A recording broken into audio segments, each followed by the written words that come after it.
welcome everybody here to the X-Bomb Sports live show here on YouTube, Twitch, and of course Facebook. I hope you all are having a fantastic Friday. I am your host, Mr. Andrew Valentin, and unfortunately, Mr. David Dykstra could not be here with us today. Unfortunately, he has his lovely little daughter, Ray, to take care of, and of course, he's a little bit tired, as I think we all are. It's been a very long day, some more than others. But Fret mon frères, because we are joined by a lovely crew there, and none other than our man himself. He is working the board, part of this tremendous, amazing crew that has made this possible, that X-Bomb Sports is back. Ladies and gentlemen, our man Scott is in the back there. Scott, how you doing, man? I love the applause. I'm doing great. Yeah, I'm here to help you out. I'll be asking you questions and stuff, so whatever you're going to talk about, I'll have a bunch of questions for you throughout it. I appreciate it, man. I really do. Thank you so much for being a part of this, man, and thank you for running this show, man. It means a lot. It means a lot that all you guys could be here and be a part of this.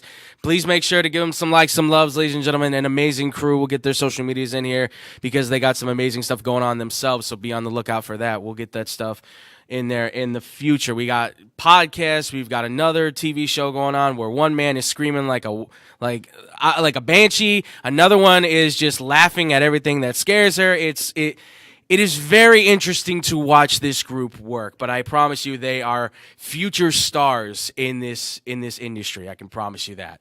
But ladies and gentlemen, we got a lot to talk about. It is a football-filled day today. As you know, we love football on the show, but of course, if you guys want to check us out anymore, obviously we're at X-Bomb Sports on Facebook, Twitch, Instagram, Twitter. You can find us all over the place at X-Bomb Sports, of course. Make sure to hit us up, follow, like, love, all that good stuff. Of course, xbsportsofficial at gmail.com. If you have any questions or comments, you guys have been asking a lot of questions. Some of you are just wrong. Some of you are just sick in the mind. But we love you all the same. And maybe when we do the Triple X-Bomb Sports podcast, at some point, we will answer some of those dirty questions. You filthy, wonderful fans. All right, ladies and gentlemen, let's jump right into this. So we're kicking this one off with the NFL, ladies and gentlemen, because, of course, we all love the NFL. And the first thing we got to talk about, my beloved Bengals. Oh, what has become of you? Say it ain't so. Say it isn't so, ladies and gentlemen. Joe Burrow, the star quarterback of the Cincinnati Bengals, is officially looking like he's going to be out for a while after a huge loss to the Baltimore Ravens. He has injured himself. It appears that he had injured his wrist, which now is becoming a word of controversy around the entire NFL, right? Because apparently beforehand, there's a picture of him going around. He's got this little, tiny cast going around his wrist. So he wasn't listed as injured, but apparently he had an injury going on, and then the next thing we know, he's out there, he looks fine, he looks healthy, and all of a sudden goes down, hurts his wrist, gets another injury, and it's such a strange situation to be in. Obviously, you can see him on the sidelines. There's the video of him trying to throw the ball. He's wincing in pain. He can't get a grip on it. It seriously blows my mind as to how unfortunate this is for the Bengals, because I was rooting for them so hard to beat Baltimore. But yes, Scott, my man, what do you got for me? I was at work watching just highlights of the game, and I saw them pan to him, and I was just like, it was honestly heartbreaking seeing him throw the ball and just instantly be like, nah, can't do it. Yeah, can't do it. It was hard to watch. Yeah, absolutely. No, that was a very difficult scene to take in, right? I mean, watching him wincing in pain, it's like, come on, man, not again. I don't want to say he's Glass Joe, but it feels like he's turning into that because he keeps taking all these extra hits because they can't figure out this right tackle situation, right? Orlando Brown Jr. has been great. The rest of that offensive line has been fantastic, but for whatever reason, that right side can't protect him. And I don't understand what it is, but now obviously you have to question whether or not Cincinnati if it's go time for these guys, right, to go to the playoffs, because they're 5-5 now. I feel like Joe Burrow is going to miss at least 3 to 4 weeks with this. This doesn't feel like it's going to be he'll be back next week. Maybe, I don't. He's a strong guy and he's a baller. That dude wants to play football. He wants to win, right? But you can't just look at that and say, ooh, that's going to be an easy one to come back from. Well, what I saw was there was this thing they were pulling up on Twitter. It was like, oh, Joe Burrow tweeted in, like, I think it was 2017, where he was like, oh, I can come back from a broken hand. Yes. And, he's got to say, we honestly don't know the injury, but Andrew, I got a question. Do you think that Zach Taylor's play style and scheme goes toward him taking all these extra hits? That's a good question.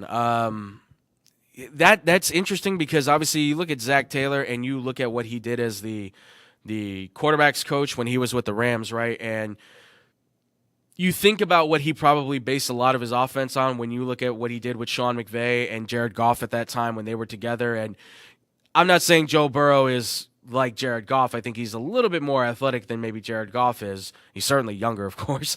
But there's similarities to their game, I think, in a lot of ways. And I think that it is possible that maybe with what Zach Taylor's trying to implement in Cincinnati, obviously it's working. They've won games. Something's there. It's clicking. But it's also possible that, that scheme that they're trying to implement, the fact that they've got these two stud wide receivers, they've got a very talented running back who's kind of getting lost in the sauce in this one right now with the offense.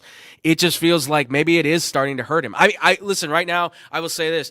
I really have a lot of questions on whether or not Zach Taylor is the right guy for listen, I know because he got them he was a part of them going to a Super Bowl, I should say. He didn't get them to a Super Bowl. Really, that defense came in clutch. Evan McPherson, who's one of the best kickers, did it too, and Joe Burrow was clutch in those moments. I just don't know if Zach Taylor is going to be the guy. Like, he can get you to a point, right? He was there when they went to the Super Bowl, but how much was he really a part of them going to the Super Bowl? You know what I mean? And that's like my big question is there another coach out there that could possibly jump into that situation in Cincinnati, bring a system to Joe Burrow, Jamar Chase, T. Higgins, all those guys, and take them to that level where it's like, we're not just in the Super Bowl, we're winning it, and we're going to do it again and again and again. Because that's what you ultimately want to do. This is not a team that's just like win one Super Bowl and that's it, right? You want to be title after title after title. You want a dynasty. You want a dynasty. Like, the Rams thought they were going to get a dynasty. They didn't realize, though, you actually need first-round picks to keep your dynasty going. Second, third-round picks and some unknown dudes coming from Louisiana, Lafayette, Western State, wherever, from out of nowhere. Sometimes those guys work, and sometimes they're just another dude on special teams. So I feel like for Zach Taylor, he completely changed how the Bengals looked after that first season with Joe Burrow. I know he got hurt in that season, but the next season he came in, they were a completely different team than when he came back. No, you're absolutely right. Like, they made a very cognitive decision to shift a lot of things around to make sure to benefit Joe Burrow because he was obviously going to take a lot of hits. The line was having a lot of problems, so how do you fix that? Well, you have to make sure to give him more play actions, give him more rollouts, help the offensive line be, in position where they can actually block a lot better. So for Joe Burrow, I mean, it's a tough one. It's hard to see how that's going to develop out. Hopefully he's not going to have more injuries going down the line. Joe, I love you, man. If I could give you a hug through the screen, I would. So I'll bring it in, buddy. I'll give you one right here, man. Just you got the national title for me. I know you can do it with the Super Bowl too, man. Don't make me have to go back to Chicago. I don't want to root back for the Bears. It's too painful. I'll go to Detroit before I go to Chicago. All right.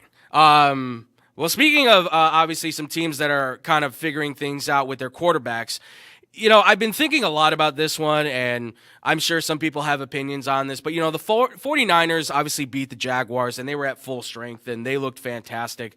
They get their first win after coming off a 3-game losing streak, and I had a long discussion with somebody about, well, what is Brock Purdy in retrospect to what the 49ers are? And I said, well, San Francisco is one of those teams that I think the scheme really fits everything that they're doing, right? And you saw it. When Brock Purdy didn't have all the superstars in place, what were the 49ers? They were losing 3 games straight. Once you saw those guys all back together, he's a completely different type of player, right? So I'm not saying that Brock Purdy's not a good quarterback. He's a good quarterback. And I think he's the guy for the 49ers. But there's a lot of teams who right now have the guy, right? There is a lot of players that are the guy, that are the player, that they take that position, especially at quarterback. I just don't know if he's a great quarterback. I don't know if he is a franchise quarterback. That's the biggest thing.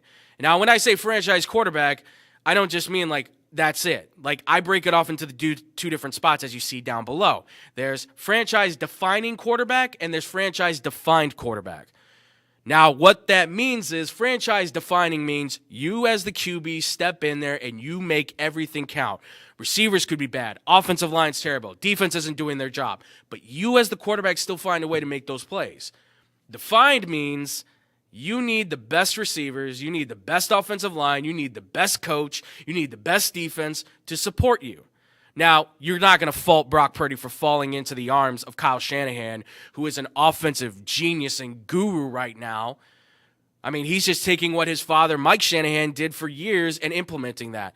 But to say Brock Purdy is a franchise quarterback, okay, fine, but he's not the defining factor of the 49ers, folks.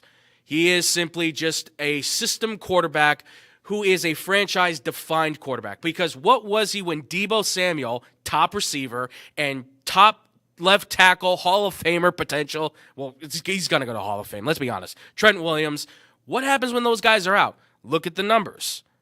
He is 762 yards, 3 touchdowns, 5 interceptions. Quarterback rating is 77. He takes a huge hit. Completion percentage is almost 10% off of what he is. When he has his stars, he's unstoppable.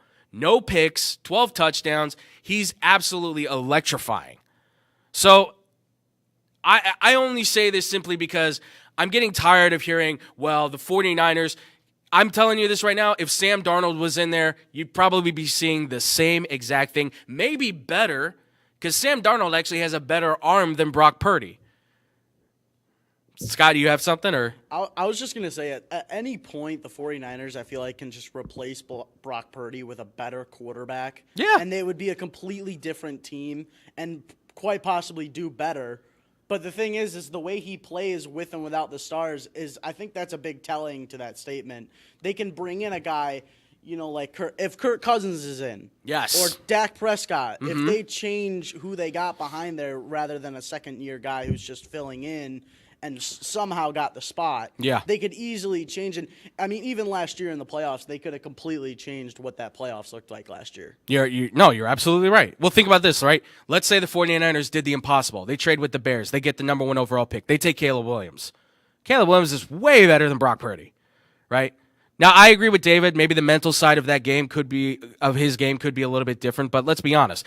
Caleb Williams, compared to Brock Purdy, as far as football talent goes, tell me that Brock Purdy, he took them to 13-4, whatever it was, right? I mean, what could Caleb Williams do with his talent? He's a better runner, better thrower, more accurate. His footwork needs a little bit of work. His mechanics can sometimes get out of touch. But I don't know if he's Peyton. I don't know if he's Patrick Mahomes. I would say he's more along the lines of Jalen Hurts. But imagine if Jalen Hurts was with the 49ers right now. He kind of is, actually. It's called Philadelphia. And we're seeing what he's doing. I mean, I think Jalen Hurts is a good quarterback. I don't know if I could. He's still, to me, a franchise-defined quarterback, not a defining quarterback. Although that Super Bowl came pretty darn close. He gets the Eagles to the Super Bowl again. I think it works. All right, let's get off the 49ers, though. I want to get to this because we have beef with this guy. Deshaun Watson, if you don't know, he's out for the season with what is apparently being called a shoulder injury. Although I have some questions about whether it's the shoulder or somewhere else that's potentially hurting. I don't know what else to say anymore for Deshaun Watson. It's kind of a mess there right now. Other than this is just a defining moment for the Cleveland Browns and exactly what you would expect them to do, right? They trade for a guy who is clearly has some issues going on off the field. And what do? They say, let's give him the money. Let's trade all these draft picks. And, hey, let's say even if he gets suspended for these disgusting actions, we're still going to pay him $1 million. Everything about that just defines what the Cleveland Browns are about. Like, of course they would do that. They're totally desperate. And when you're desperate, you do dumb things. And I mean really dumb things. Now, Deshaun Watson, talented. He's shown some stuff. Let's not take it away. He's shown some talent. But let's not get it twisted here either, folks. Deshaun Watson is not the same quarterback he used to be. Injuries are now mounting up. He's making a lot of bad passes in the beginning. It's a few times here and there he makes a big play, and if it weren't for the defense, this team would probably be 3-6, not 6-3. They've been very lucky that Myles Garrett looks like the best player in defense in the NFL right now. That secondary has been shut down. I mean, they're lucking out. They're clearly lucking out. I honestly, I don't know where Cleveland's going to go at from here. They're 6-3. They got a chance to make the playoffs. But how much longer can you hang on to the defense being your savior? I really don't know. I think that you look at what the Texans are doing, and with that trade, you see what they're doing with C.J. Stroud, Will Anderson, Tank Dell, Damian Pierce. These are all guys that they got from this Cleveland Brown trade for Deshaun Watson. And then you look at Deshaun Watson making $19 million this year, and he's injured. Yeah. Then for the next 3 seasons, he's making $63 million, and you have no clue how your team is going to look like because they might not be able to keep the defense together. Yeah, or the offensive line, right? Or can you keep your running back? I mean, Nick Chubb coming off of a major injury. How are you going to be able to make that work? Can you keep Amari Cooper? Can you get another receiver in there? Do you have a guy in there that can actually be another clutch guy to work with Amari Cooper? Do you have the right tight end, David Njoku, who's been getting hurt? He went through a pretty hard thing with the burns and everything. You have to consider all of that. And Kevin Stefanski could get fired too if they don't make this playoffs. He could find himself out of a job, and then you're going for another head coach. This is where Cleveland has proven themselves to be one of those inept teams yet again, and they will continue to. I mean, Deshaun Watson right now in his career, 14 touchdowns, 9 interceptions, a very basic average quarterback rating. I don't see it. I don't know what Cleveland saw. I don't see what they're thinking right now. But anybody who is betting on Deshaun Watson, I'm out. Get out of that now. Sell all that stock. I don't know where you thought that the Cleveland Browns were going to be a playoff team. I don't know where they thought that was going to happen because now you got to go with P.J. Walker and Dorian Thompson-Robinson. See how a rookie works? He's been bad. P.J. Walker, he's been worse. So, last on this one, we'll try to keep it as quick as we can. Buffalo, ladies and gentlemen, they lost 24-22. Man, they kept it close. What an odd season for Buffalo. Seriously, just like the Bengals. They're the two teams that were favored to be at the top, and both of these teams right now are sitting at 5-5. They're outside the playoff situation. Buffalo, firing Ken Dorsey, implementing Joe Brady as the OC, not a bad move, but I don't know if Ken Dorsey is the reason why this is suffering. I put a lot of this right now on Sean McDermott, because he's a defensive-minded coach. He doesn't seem to have that fixture. I don't think he has that culture that he can bring in right now and fix the Buffalo Bills. It feels a lot like a mess in that kind of situation. Yes, Scott. How much blame do you put on Josh Allen for the season they've had? He gets certainly a part of the blame. I would say, for me, it's always there's even blame to go around on this one. I'd say more of it, I think, is falling on McDermott, because I think Allen has the talent. But I think he's kind of just stuck in a situation where he's not going to be able to fix it. He's not going to be able to transcend it, right? His talent, unfortunately, is just he's just going to have to find a way to get around it. And that's the problem, is that with what his team, we're all good, guys. If it's going to happen, it's all good. But with what this team is, I mean, there is a group on defense right now that can attack, right? They've got a top wide receiver in the league. I think they have a top at least wide receiver 2 or 3 in Gabriel Davis. The problem is they don't have a run game to take the pressure off of Josh Allen, and he has to do a lot of that work. But now they're trying to implement him as like a pocket passer, try to make him kind of more comfortable in that situation. I don't think it's working. So, I mean, he gives part of it. Like a good portion of it, I would say like 30% if you're going to put it on the pie chart. But I would say there's like at least a 45% of it that goes to Sean McDermott. I don't think he's the guy. And I think he's like Mike Vrabel, who I call Mike Vrabel the new Mike Zimmer. Like, he'll get you some wins, he'll get you to the playoffs, but is he going to get you to the championship? Not really. Because the only time Mike Zimmer ever made it to an NFC championship, Case Keenum was his quarterback. And they had a great defense. And they had Stephon Diggs too, by the way. And Adam Thielen. That kind of says it all right there for you. So I think Buffalo needs somebody who's younger, more universal, much more in tune with what the NFL is now, and I think you'll see a different Josh Allen, a different offense especially too. Ben Johnson better be receiving calls from Buffalo. Oh, I'm sure he will. Out of Detroit, he needs to be receiving calls. Between him, Slowick from the Texans, and I keep forgetting about the name of the guy from Seattle. I keep forgetting about him.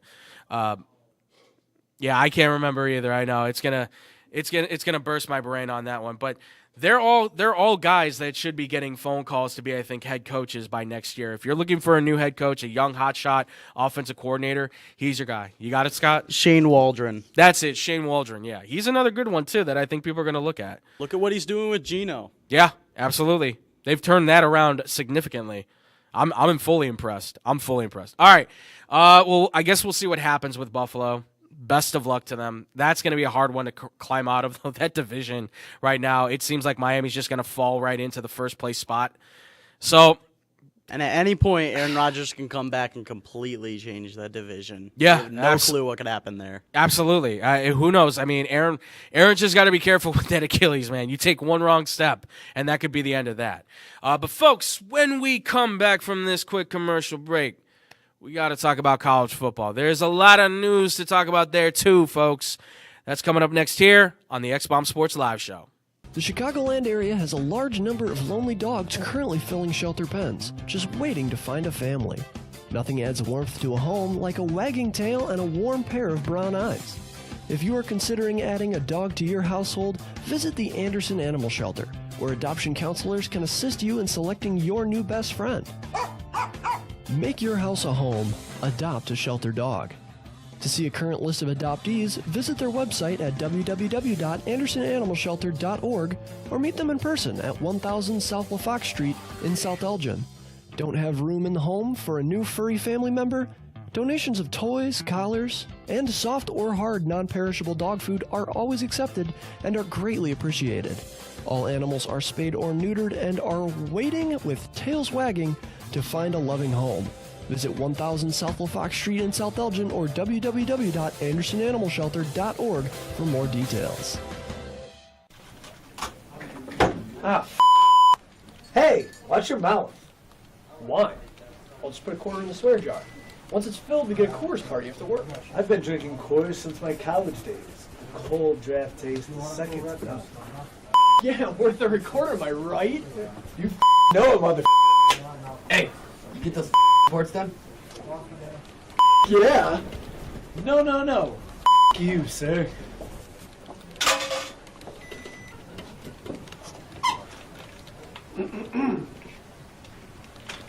Attention, employees. The staff meeting, scheduled for this evening, will now be held tomorrow early as Who's all?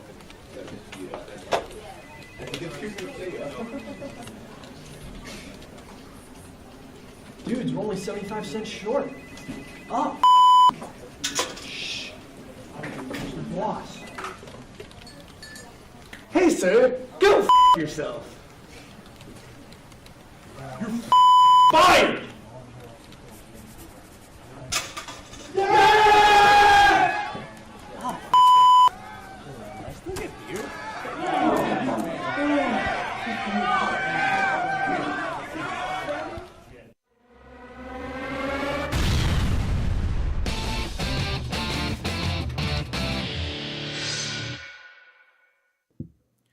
And welcome back, everybody, here to the X-Bomb Sports Live Show. I am Andrew Valentin. I'm still here with you, ladies and gentlemen. Scott's still hanging out in the back.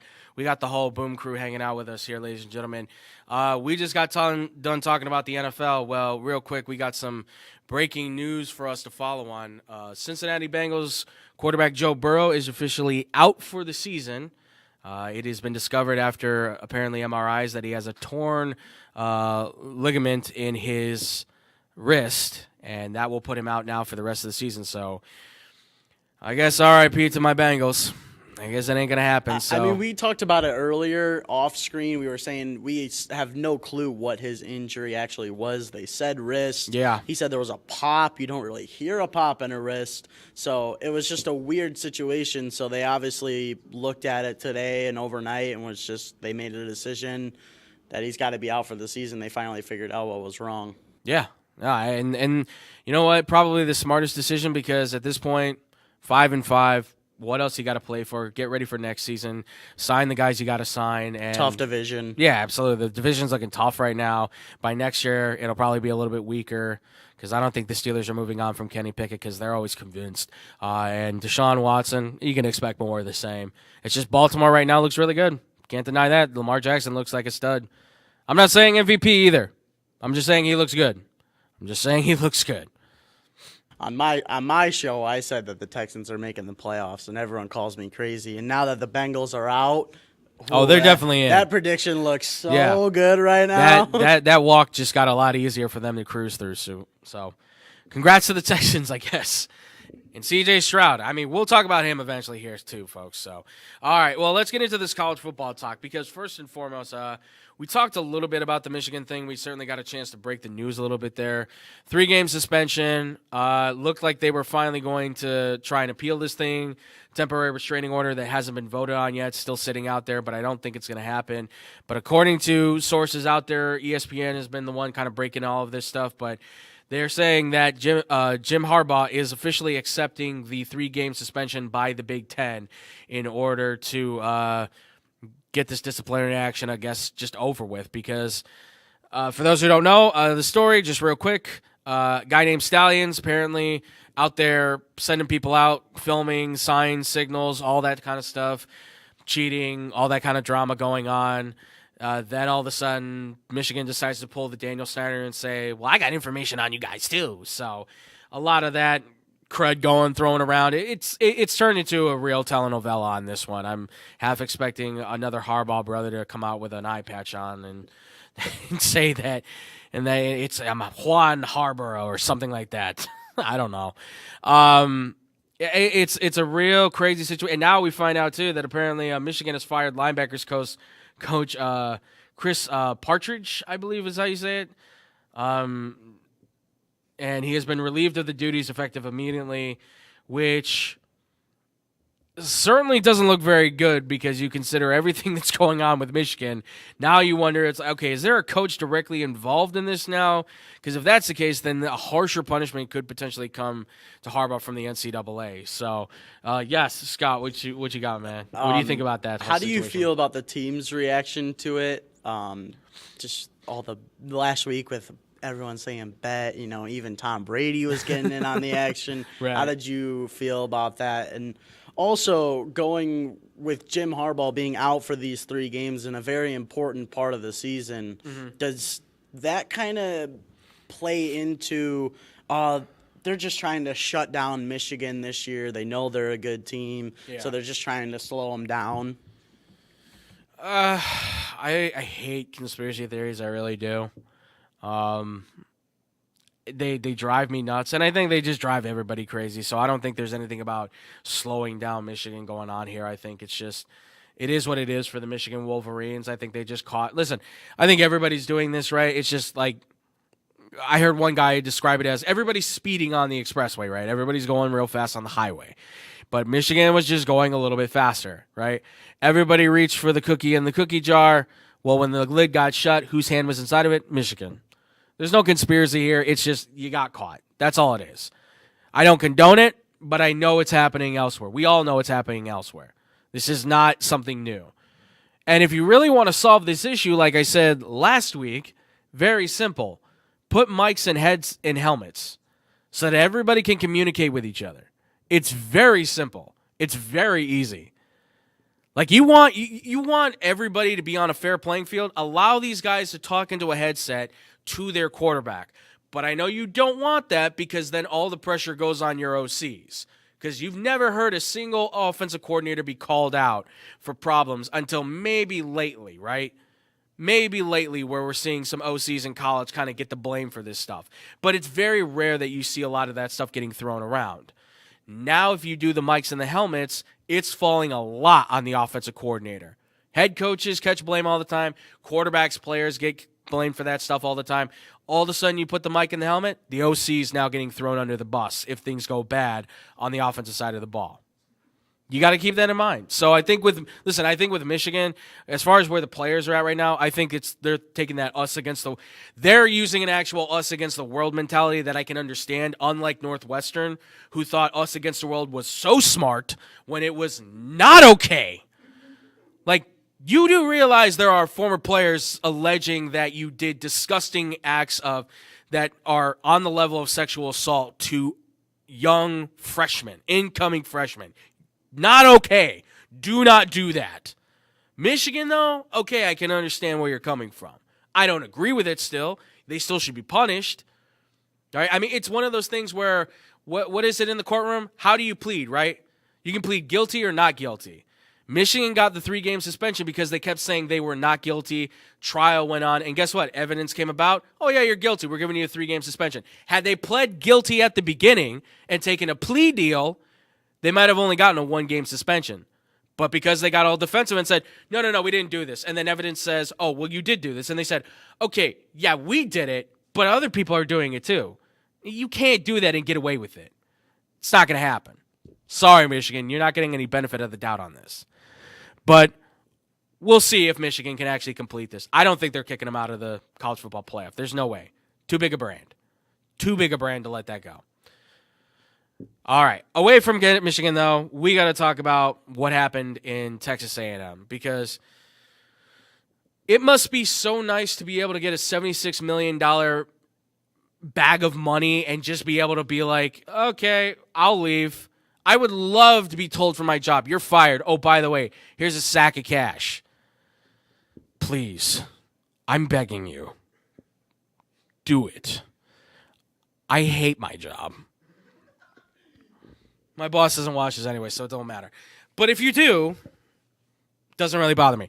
Jimbo Fisher, head coach of Texas A&M, former head coach of Texas A&M, recently fired after a 6-4 season at this point when he has been fired, but a $76 million buyout to leave the team.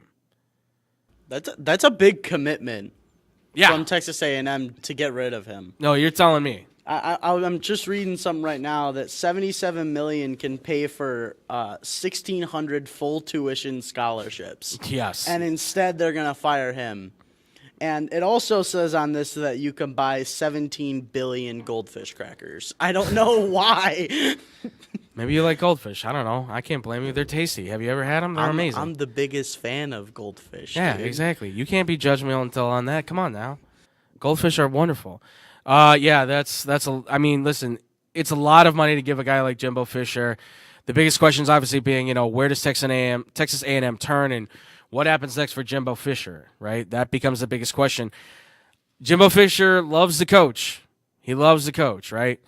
Then you've got a school like Texas A&M who's looking for that next head coach, and they're naming a bunch of different individuals. Now, David had told us that according to sources, it sounds like Dan Campbell's saying, yeah, you know what?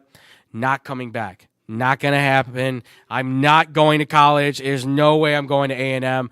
I have a 7-2 team with the Detroit freaking Lions. Why was that a question? Question that Dan Campbell would because come money back? talks. Like, let's be honest. Like, if you got an offer from a job, even though you're like the company's scummy, but they're offering you $100 million, I mean, most of us would kind of have to take a moment to go, well, that is a lot of money. I mean, Jimbo Fisher made $8,000 sleeping last night. Yes, with his buyout. Exactly. So it must be nice. It must be nice to have those kind of situations. But he's paid until 2031. Yeah. He does not have to coach anywhere. You know what's still crazy? Bobby Bonilla is still going to be getting paid after him. That's the craziest thing still, too. Bobby Bonilla will still be getting paid well after Jimbo Fisher's done. July 1st. July 1st, Bobby baby. Bonilla Day. Bobby Bonilla Day, ladies and gentlemen. And we'll get those pictures for Bobby Bonilla because we have some nice ones of him. Fun fact, did you know that Bobby Bonilla gets two? He gets one from the Mets, and I think he gets one from the Orioles. Yeah, he and does. they're both on the same day. Yeah. Oh, God, if I could just get fired from a team like that. Why? God, I wish I had an agent for my own job. Jeez. Jimbo Fisher makes $26,000 a day until 2031, and he doesn't have to do anything. Well, and that's what I wanted to get to, because with $76 million, you don't have to coach ever again. You don't ever have to coach again. Now, I think he wants to coach for sure. I'm sure he does. David actually came up with one that I know you don't like, and that was Jimbo getting hired at Florida if Billy Napier is fired. Now, I like Billy Napier, dude. he's a nice guy, but considering what Jimbo Fisher has shown his ability to be able, now, I mean, A&M is different. His ability in college. Yes. Really? That's come on. Come on. He just got bought out. I think it's pretty obvious that what happened there was Florida State. He lucked out with the fact that Florida State, right place, right time kind of thing. Like the recruits were there, quarterbacks there, everything just kind of hit at the right place, right time. Texas A&M, look, he did a great job. He had one of the best recruiting classes of all time. That's wonderful. That's great. Hey, good for you, man. But how many of those guys have stuck around now? A lot of them are starting to transfer out. A lot of those guys are considering other options. Some of them will stay. Some of them will definitely stay. But, I mean, at this point, Jimbo Fisher is going to look for another job. Where that other job is going to be at, I couldn't. Florida feels like it would be one of them, but I couldn't tell you where the next landing spot for him would be. Jimbo Fisher's 58. Yeah. I mean, how much God, he longer does not is look actually 58. gonna He coach? looks 65. That's what I was thinking, too. He's But got so much gray. Well, he how- went to A&M, so. How much longer does he actually have to coach? At 58, you're already making all the money over Right. the next couple of years. He could just sit at home. Yeah, he could just say no. He really could. There's a lot of people saying he could go as an analyst. He could go do a radio show, something like that, kind of just something to fill the time because you got the money coming in. So just do something simple and just chill out, hang out, do whatever, right? But I don't know.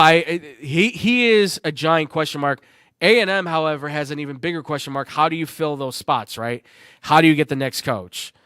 Okay, where do you find? I mean, Dan Lanning, that's a good name, but he said he's not leaving Oregon. There's going to be some good football coaches in the NFL getting fired. There are. They could ask, guys like Eberflus, who's rumored to go. If Sean McDermott is out, like you were saying earlier, he Yeah. could be the next guy out and be the next guy in Texas. I mean, you could go. College Station. You could go for an NFL coach. I mean, Bill O'Brien might get fired if Belichick's out in New England. Josh McDaniels is still waiting to find a job. There are guys like Cliff Kingsbury, who's been linked back to going to Texas A&M because he's an alumnus or not an alumnus, but a Isn't former coach Chip there. Kelly? Chip Kelly's an option. Chip too. Kelly's another one that's getting named there too. Elko from Duke is there as well. Leopold from Kansas has been a huge one, has been connected. Although he says he wants to stay at Kansas. He wants to retire at Kansas. But money talks. And Texas A&M has all that FU oil money. Okay? And more than a majority of those barons that are on the board, they are not even alumni of A&M. They just like the school. But they got that forget you kind of money that they can just kind of throw it away, right? $76 million to them is just kind of like, what are you going to do, huh? We made a mistake. Whoops. All right, who are we giving the next $95 million contract to? Unbelievable. Unreal. All right. What if Jim Harbaugh's out of Michigan? Goes to College He's not going to Station. take that A&M job. He's not. That job is going to become a headache, and that's the problem. He hates headaches. He doesn't, because he left San Francisco because he couldn't agree with the general manager and the owner on how the team should be playing. Like, they were giving input. He wanted them to stay out of it. Well, they're the owner and the general manager. They're going to have a little bit of say in some stuff. You have final say, though. You have final call on what happens on the field. But at least listen to those guys. And he was trying to tell them to shut up, and that wasn't working. So, if I were him, go for the NFL or stay at Michigan. Simple as that. Simple solution. Come to Chicago. No, don't. Yeah. Or you could Just do that. anyone, please. Yeah. Don't. Just yeah. anyone come to Chicago. Somebody come and save the Bulls and the Bears and the White Sox. And the Hawks. Save the and, city for. they got Bedard, but save the Hawks. They don't have a coach. Somebody call Superman, please. Maybe see if they can save Chicago before it sinks into the swamp. Oh boy. All right. Well, real quick for the college football stuff. So we've got some Heisman Trophy candidates that are out there, and man, you just can't let the kid get one. Bo Nix is now the front runner to be the Heisman Trophy winner. Somehow. I don't know how. Also, going into the weekend, where we'll talk about it later, but Washington isn't favored against Oregon State as the number 5 team in the nation. That is complete disrespect. Oh, yeah, of course. Well, I'll go into the reasons on that myself, but I agree with you. Why they didn't give in favor to Washington is beyond me, but... so Heisman favorites, Jaden Daniels, Michael Penix Jr. right now, plus 370. They're probably at the same side. Bo Nix is right now at plus 200. They're leading the odds right now to win the Heisman.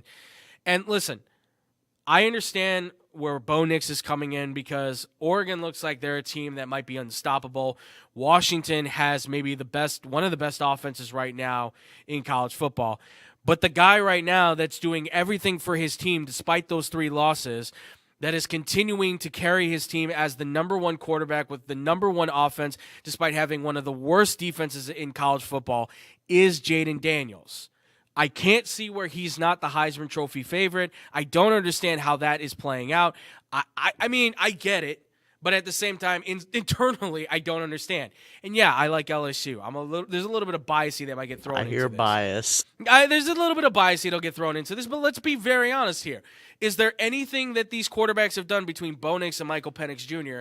that we haven't seen Jaden Daniels do at the same level, if not potentially better? Win. That's it. That's all it is. And yet you've got guys like Tim Tebow who had 3 losses that won the Heisman. Caleb Williams last year won the Heisman with 3 losses. Okay, so he gets 1-2 more wins. He wins a bowl game. Is it really the end of the world if he has 3 losses? I thought we were talking about the best college football player in the country. Like, that's the problem, is that this is supposed to be an award for, like, one of the most outstanding players in college football. That's part of the issue that we keep seeing, is that storylines always drive, like NBA, right? Whoever usually has, like, the best story going in the NBA in terms of points and assists and all that stuff, and who's got a winning record, they usually win the MVP. And, hey, that's okay, right? Like, you know, there's times where I do believe LeBron should have won the MVP over other guys. D Rose beating it over D Rose is what he's getting at, guys. Look, I love D Rose more than Chicago everybody else, but guys winning the MVP over there. Statistically, D Rose is the worst MVP in NBA history by the statistics. But I love D Rose, and I'm glad he was able to win it. Unfortunately, his knees said no. They did. But, yeah. But here's what I'm going to say, though, for Jaden Daniels. If he wins the O'Brien and the Maxwell Award, which I believe he should, that's okay. You want to give the Heisman to the other guys, fine. Because I still believe in my heart of hearts that Jaden Daniels might be the 3rd best quarterback going into the draft now. Like, I might be wrong. But I think he's going to be one of those guys where Drake May and Caleb Williams are elite level talent that'll take you to the next level. Jaden Daniels will be a guy that pops off the screen like we see with C.J. Stroud, and slowly but surely I think gets better. We don't know yet what C.J. Stroud will do, but I think that's what Stroud will show with the Texans, better and better growth. Eventually we will see, I think, the same thing from Jaden Daniels. That's just I think it also depends on the scheme he gets. Oh, yeah, absolutely. I think Drake May might be the best quarterback in this class if he gets the right scheme, the right coach. Same thing with Penix. I think he could be in that situation. Right. I mean, listen, I look at Drake May, I look at Caleb Williams. I think those guys are the biggest playmakers where they can just go out and they can just do different things and just absolutely dominate on all levels. But when I look at a guy like Jaden Daniels and everything, I see the same thing with them too. And Penix Jr. and Bo Nix, I feel like, are just guys that are going to, like, they're the guys that are going to need the scheme more than anything. That's just where I'm at with that. So, I listen, again, you could say I'm biased. You can say I'm hating, whatever. Bo Nix is living behind a defense. He's the new Kirk Cousins, I think. Penix Jr. is the new Dak Prescott. But Jaden Daniels, I think, is like a taller version of Kyler Murray, who's got a better arm. That's just me. I don't know. But that's going to do it for us here on the college football level, ladies and gentlemen. Obviously, what do you think about the Michigan situation? What do you think about Jimbo Fisher? Where will he go next? Who will Texas A&M hire next? And then who do you think is going to win the Heisman?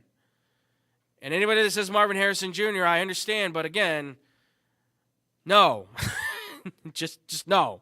But when we come back, ladies and gentlemen, we're going to hit the pick six, and then we're going to get out of here. So don't go anywhere. We'll be right back here on the X-Bomb Sports Live Show.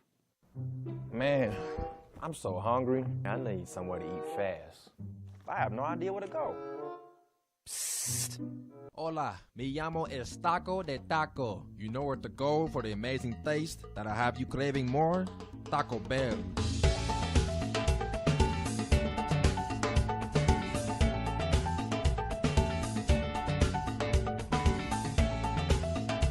All right, can I get 20 tacos, please? You got it.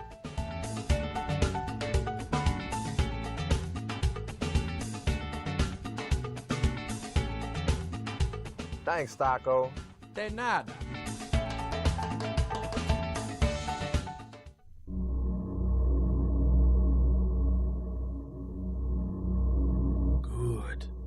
Good. That's it. Eat the tacos. Taco Bell. Live más. Throughout the 1960s, 70s, and 80s, Judy Finelli established herself as a masterful juggler and performer, making appearances everywhere from Carnegie Hall to Sesame Street. With her loving heart, she has brought warm smiles to children everywhere she has performed. She even started the San Francisco School for the Circus Arts, but shortly after, she was diagnosed with multiple sclerosis, and by 2004, she was completely paralyzed. In celebration of her accomplishments and to fight the illness that had crippled Judy, a group of students from the San Francisco Clown College have compiled the perfect holiday present for those who want to laugh and to help those struggling with the illness. The goal has been set at $1 million raised, with 100% of any dollar made to be donated to the Judy Finelli Fund, which is helping find a cure to multiple sclerosis. Visit www.circuscenter.org to make a donation or to purchase a framed naked clown photo or the full Naked Clown 12-month calendar. Remember, 100% of every dollar is donated and goes to fighting MS.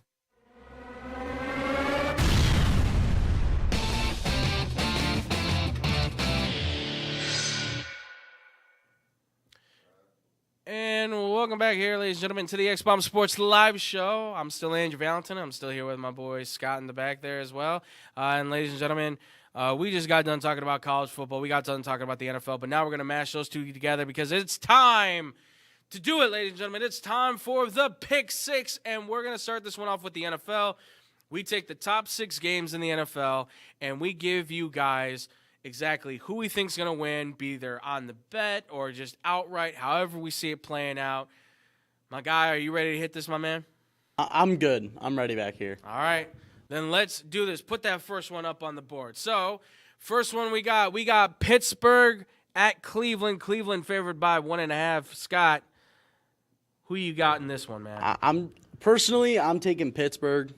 I feel like they got the better chance, and it's just the way Pittsburgh is. Mm-hmm. They'll somehow pull out a win here. I think whoever they decide to start at quarterback in Cleveland isn't going to pan out well. Okay. Honestly, I like the Steelers money line covering. Okay. All right. I like that. This is going to be battle of the defenses, and I hate that because that means this could go either way. Under. Yeah, definitely take the under on this. The under's right now. Over-under's at 32.5. I got it at 33. You got it at 33? That's when it opened. It was at 33.5. I would still, even at 32.5, I would still hit the under on this. I guess I'll go Steelers too. I think that they can win this one by. This could possibly be a blowout, but I think it's going to be like a low-scoring blowout. Let's say, like Cleveland's not going to get more than maybe like 6 or 9 points in this thing. P.J. Walker, if he's the starter, Dorian Thompson-Robinson, though, I think is the actual starter in this. Whoever it is out there, they're not going to be able to perform, I think, against the Steelers' defense. Kenny Pickett's a little bit better than both of them, but not by much. And at least they have some sort of ground game going for themselves along with receivers. So I agree with you. I like Pittsburgh in this. I definitely think that they can have the money line on this. I would say definitely the under on this one as well. 16-10 Pittsburgh. That's what I got. Okay, 16-10 Pittsburgh. I'll say 21-6. 21-6 Pittsburgh. All right, next we got Oakland at Miami. Now, the only reason that I put this up there, even though it looks like a blowout at 13 points, is because Oakland's been playing a lot better. They're 2-0. Antonio Pierce has put some life into this team. But, Scott, man, Miami right now 6-3. Raiders are 5-5, second in their division. Who are you picking on this one? I'm taking Miami. My only thing with them about the line is just they're coming off of a big bye week and coming from Germany. They're just in a weird situation. It's hard to call this one for that. I would personally fade either of the spreads, but Miami money line, seems like that's a safe bet right there. Yeah. Man, this is tough. It's tough just because you have no clue what the Raiders are going to come with. That's the thing. With this new coach. You have no clue. I had to take a time to pause because I'm like, man, what Raiders team is going to show up? I think this – listen, I will say this. Raiders, I think, can cover. It's 13 points is a lot. Raiders, I think, can cover.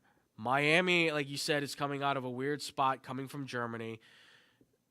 They could be well-rested, but – jet lag can do a lot of things to you. H-Hand's back, too. Yeah. The plus side here and why I think they're getting a lot more points on it is in Miami.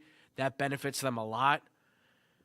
But I'll still say I think Miami – I agree. Miami, I think, wins this, but I think Raiders could cover. 13 points is a lot. Over-under right now is sitting at 46.5. I'll take the under on that, I guess. I would take the under. I'm all about safe betting, guys. I would just fade the spread. This game could easily be the closest game Miami has all year, or they can pull out a Denver game. In this one. No clue what team you're going to get. It could be a shock upset. They played better. Raiders have played a lot better, so there's benefit to how this game could play out, especially for Oakland. All right, next we have the Tennessee Titans taking on the Jacksonville Jaguars. Touchdown favorite for Jacksonville. Obviously, Jaguars coming off of a very brutal loss to the 49ers. Not much you can do about that. Tennessee, though, seems to have potentially found their guy at quarterback. You think? Possible in Will Levis. He's struggled. He struggled hard. Like last week, putting up 6 points on the Bucs. I understand the Bucs have a good defense. Yeah. But other than their first drive, he was not even there. No, they looked like a complete different team. Yeah, no, I trust me, I agree with you on that. I mean, from 1 week you throw 4 touchdowns, from the next week you look like a more average quarterback. But potentially you drafted him in the second round pretty high because you felt that he was a guy that had that first round Brett Favre kind of talent, maybe. Potentially. Not really for the game though. But did you hear that Ryan Tannehill requested to be released? He's just completely done. I don't blame him at this point. I mean, listen, dude, you've played a lot. You've earned your money. You've done enough at this point. You've played the game long enough. Nobody from his draft class other than Russell Wilson is still playing. Right? I mean, Andrew Luck retired. Robert Griffin III is an analyst. Nobody knows what happened to Brandon Wheaton. Tell me where he is right now. Nobody knows. I think he's at Oklahoma State. Give me a second. Actually. Keep talking. I'll get this one. I think he's at Oklahoma State. I'm going to say he's there. But, yeah, I don't blame him for that. But, listen, Tennessee, I don't think covers this. I think Jacksonville, I don't want to say blows out, but I think they at least beat the 7 points against Tennessee. The over-under right now at 39.5. I might take the over on that because I think Tennessee can still put up points. They still have the difficult thing about this is that if Treylon Burks was playing, I think this would be a much different game. But right now, he's considered to be out, and I don't think there's any signs of him. They said he was supposed to be back potentially today, but there's been no word if he's going to be named questionable or game time decision. He's kind of just an enigma right now. I think he adds a lot more to them, but as of this point, as of this timetable right now, I got to go with Jacksonville. That's my pick, but what about you, man? What do you got? I think Jacksonville covers that kind of easily. I don't think that you're going to get much from Tennessee this week again. Yeah. I think 7 is perfectly fine to take for Jacksonville. Okay. All right. I like that. All right. Next, we have, Jets, Jets. No, I'm not taking the Jets here. It's a battle of New York. New York Jets taking on the Buffalo Bills. Bills still favored after a pretty hard loss there against Denver by 7. Of course they are. Their team is by far better than the Jets. You would think, right? You would think. But we did see at the beginning of the season, even after the Aaron Rodgers injury, Buffalo still lost that game to the Jets. So as long as Zach Wilson is there, dude, you have no clue again. Also, you want to talk about that first week game? It took a walk-off punt return that's to true. win that one. That's true. I don't think it's a hard game to call. I think Buffalo covers. I think this is the game that might get them back on track. They cover, money line, whatever. Take Zach Wilson's unders over interceptions. I mean, I don't think the Jets have a single shot in this game. Really? Okay. All right. That's fair. Hey, listen, this is a different Jets team than what we have seen in the past, right? And if Gibson doesn't take that one back to the house, you're right. They don't win that game probably. More than anything, they don't. So I agree, Buffalo. I'm going to say Buffalo definitely can beat the 7. I don't know if the Jets, they just don't have the offense going right now. Breece Hall looks good, but they just let Michael Carter walk away on waivers to the Cardinals. So, that's fine. But I don't know where the Jets are at. I don't know if they've got it or not. They've made it interesting, that's for sure. But I'm going to say Jaguars. I'm going to say they beat the 7 points. I'm going to say over-under for 39.5. I'm going to say under. I'll go with under. I don't know. Or not 7.5. Sorry, geez. I'm looking. Yeah, no. 7.7 is what I'm looking at. Sorry, my brain's elsewhere. Yeah, I'll say they beat that under 39.5. All right. Next, we got Minnesota at Denver. Woohoo! Denver right now cruising on a 3-game winning streak. Vikings may have found some magic there with Josh Dobbs. Look, all I'm going to say is Josh Dobbs is going to get used to being up high. Yeah. The astronaut. Mm-hmm. He's going to be up in space. He's got to go to Mile High and get a win. That's what I think. So Vikings are winning. Vikings pull out the win. Okay. All right. I like that. Two interesting quarterbacks really help this thing a lot, right? Because Josh Dobbs is kind of a journeyman who's finally found a home in the NFL, it seems, especially here with Minnesota, being in Arizona. Did really well. Now in Minnesota, he's done an excellent job. Denver has found its click. I think Sean Payton's done his job in fixing Russell Wilson. He's never going to be the same Russell Wilson, but you're going to see glimpses of kind of the old Russell Wilson here and there for the most part. He's going to be a game manager. He's going to be a playmaker here and there wherever he can. Denver's defense has stepped up big too, so I think I'm going to go with Denver on this. I think they're on a good cruise control level right now. We don't know what's going to happen with Justin Jefferson right now. He's still considered IR. He's questionable right now to potentially return. So we'll see if he's going to be back or not. But I like Denver. I like Denver for this. It's at home. I'm going to say Denver. I'm going to 2.5, man. I think Minnesota can potentially beat that. So I'm going to say it's a close game, but Denver wins it, 42.5. I might hit the over on that. There might be some good scoring in this game. Javonte Williams has really helped this team out a lot. I got a real question for you, though. Yeah. Did you know that Taylor Swift and Travis Kelce are dating? Scott, I'm going to kick you off there. And dude, they're meeting. That's like the most important part of this game. Remember, we got another person in here. I can put them on the board at any time if you keep that up. Yeah, so last but not least, we got the Philadelphia Eagles, Kansas City Chiefs. This is probably going to be game of the week. Feels like it should be game of the week. Eagles. Kansas City is at 2.5. It's a repeat of the Super Bowl. You're saying Eagles?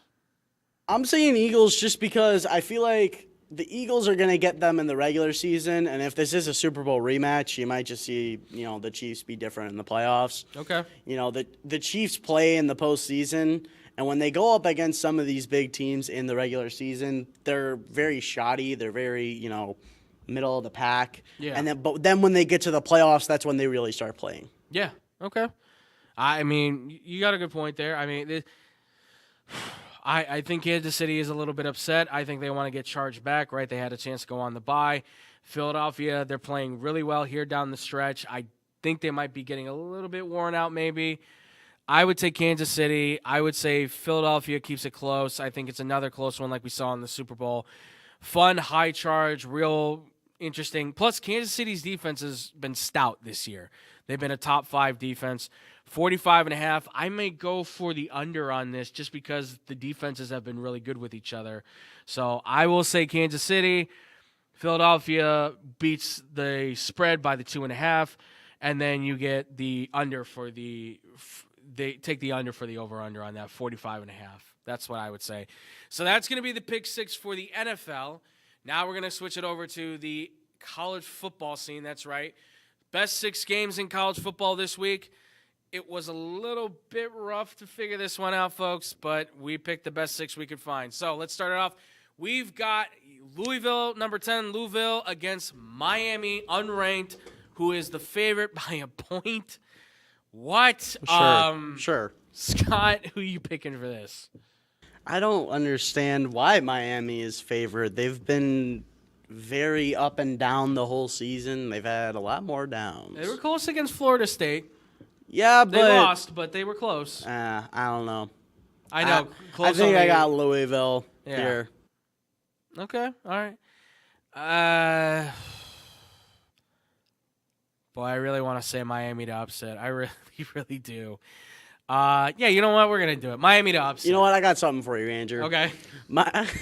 Miami's playing at home. Yes. And the next day, the Dolphins have to play at home. I am taking Louisville because they're going to have to change the field. They're going to want them to get off the field.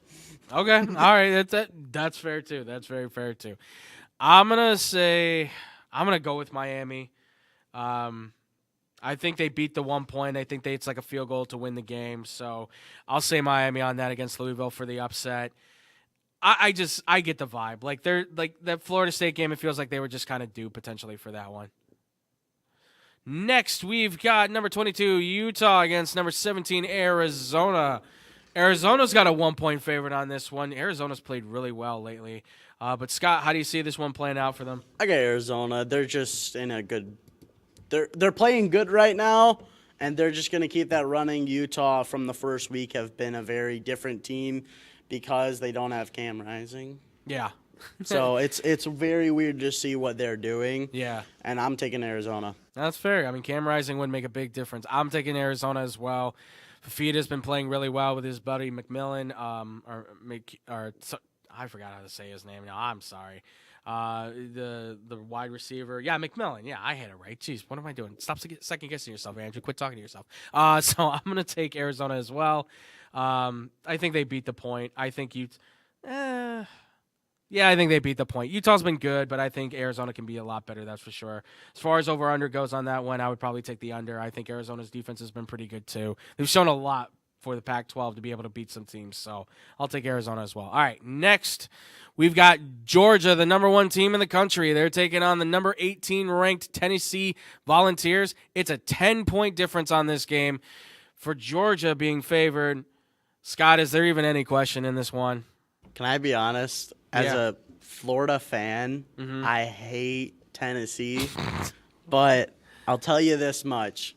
I think Tennessee covers just because we saw the Alabama game last year and what they can do against some of these big teams. Yeah. And Georgia hasn't looked the best against some of these teams like Ole Miss, and I don't know who's going to win this one, but I think Tennessee at least covers. Yeah. Yeah, okay. All right. I'll go Georgia, but I think that Tennessee just covers. Okay. I can't even give them that. I thought Ole Miss was going to cover against Georgia, and that turned out to be a swing and a miss. So I'm going to up until halftime, it looked pretty good. It did. Up until halftime, it looked pretty good. But Georgia then turned on the afterburners, and that's the one thing is I got Georgia on this. I think they just beat everything: the spread, the over/under. Georgia's going to have no mercy in this game against Tennessee. I truly believe that they're out for the hunt. They want to prove they're the number 1 team in the country for sure. So I'm going to say Georgia all the way. All right. Next, we've got number 20, UNC against another potential upset, Clemson. How was Clemson favored by a touchdown and a half.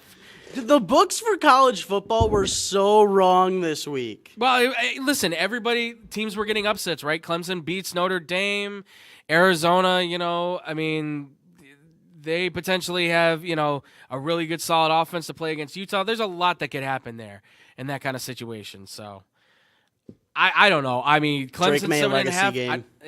Drake May legacy game. Okay, all right. So you're saying blowout. I don't know about blowout, but this is where he throws for like 4 touchdowns and just they win over Clemson. Okay, all right, that's fine. I'll agree with UNC. I don't think blowout. I'm going to say they keep it close. Clemson's been playing better. So I'll say Clemson, but I think Clemson – I think UNC stays in that 7.5. I think they can definitely take that plus for sure. I will say do the over. I think this will be a shootout kind of game. It'll be a fun one, I think, for sure. But I think Dabo Swinney's going to be walking away with his head behind his tail or in a Bible, whatever it is. I don't know. Andrew, Not one judging religion. He's really into that book, man. He really likes that one. I'm going to read this one out for you, Andrew. You got number 21, Kansas State, as a -9.5 favorite against 25 KU. What do you got in this one? I'm going to take Kansas.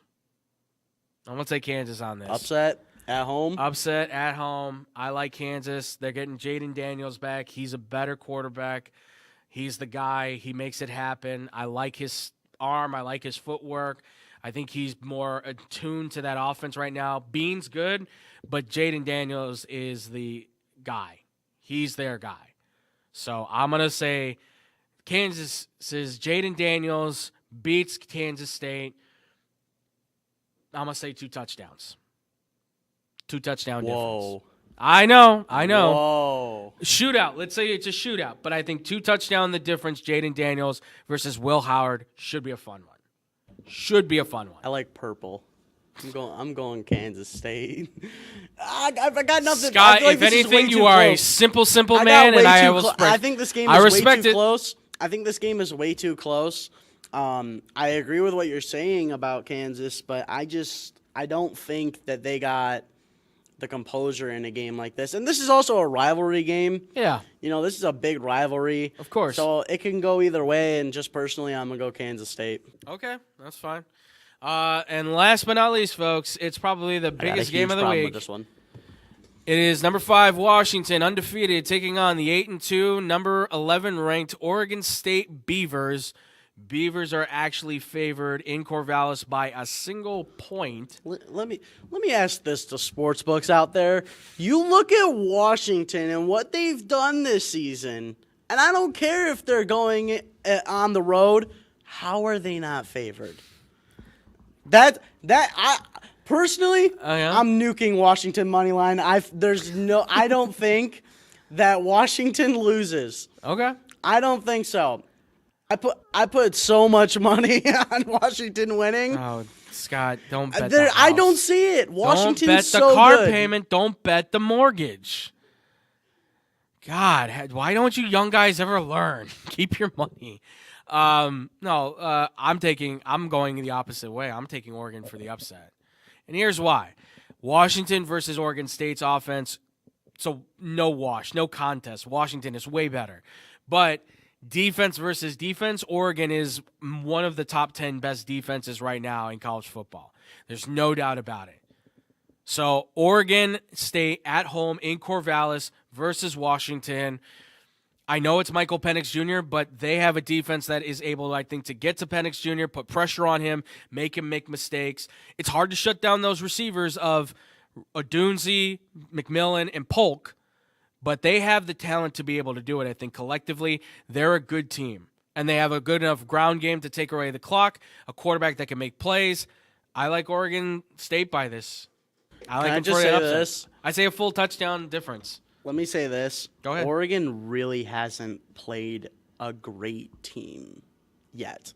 They played Utah, which is a good game. They played UCLA, which was a good game. Mm-hmm. They also lost to Arizona. They did. They haven't played Oregon yet. No. They got their 2 hardest games here. That's my thing. I think just Oregon State hasn't played the top team yet. Right. So I don't trust them.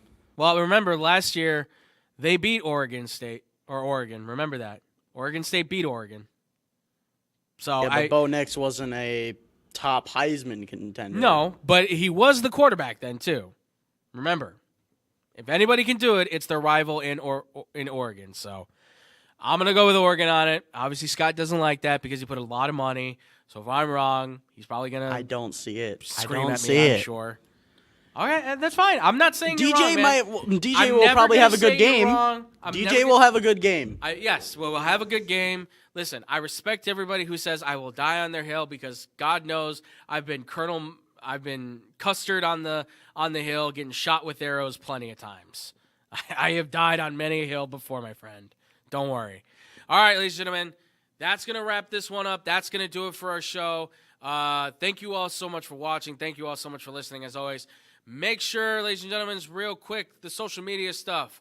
Find us on Twitter and Instagram. We are at XBomb Sports on everything.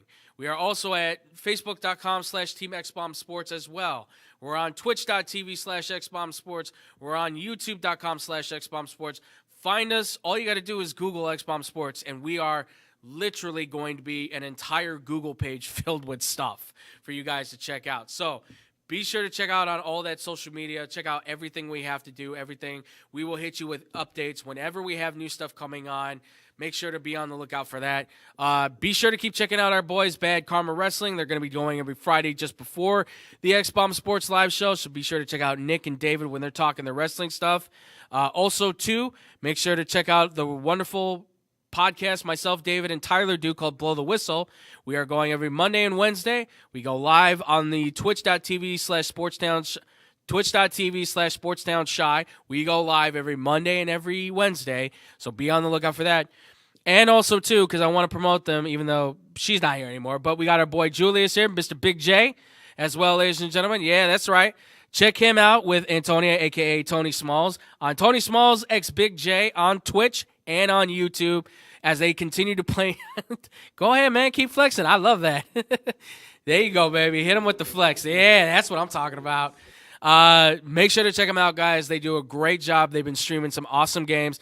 Their latest I almost called it a scream. Their latest stream had, I'm going to say, at least 20 screams, and I caught maybe a little bit more than half of them. 15 of them were this guy right here. Yeah, absolutely. Yeah, definitely.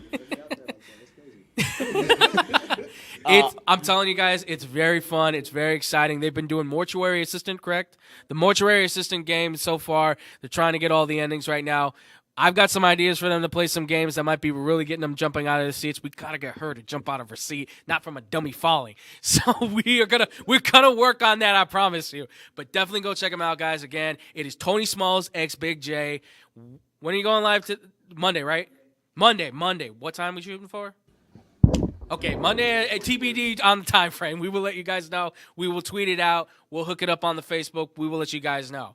That's going to do it for those here, ladies and gentlemen. Thank you all so much for listening. Also, my show, thanks for promoting I'm me. So sorry, Scott. I have my show at 4 apologize. o'clock on also Sportstown Shy on Tuesdays at 4 o'clock. Sometimes we go a little earlier, but normally it's at like 4 o'clock. You can catch me and my two partners. We talk about all of the sports. Yes. The only one I wish we talked about was soccer. But we talk about everything, so absolutely. Hit us up there. We're also on Sportstown Shy, just like Blow the Whistle. Yes, absolutely, guys. Make sure to go check them out. I'm so sorry about that, Scott. And real quick, ladies and gentlemen, make sure, give them some likes, give them some loves. Thank you again to this wonderful crew, guys. Thank you for making this happen. I do appreciate it. It's been a very rough month and a half for me, myself, so thank you guys for making this possible because it makes it worth it every single time. So, now, finally, I think we got everything out of the way. Thank you, guys. Oh, and don't forget, guys, too, you guys got a podcast coming here real soon as well, ladies and gentlemen. What's the name of the podcast, real quick? Oh, we got Twin Talk. It's a great podcast about current events, entertainment, and, positive mental health hacks for men. Awesome. I love it. There you go.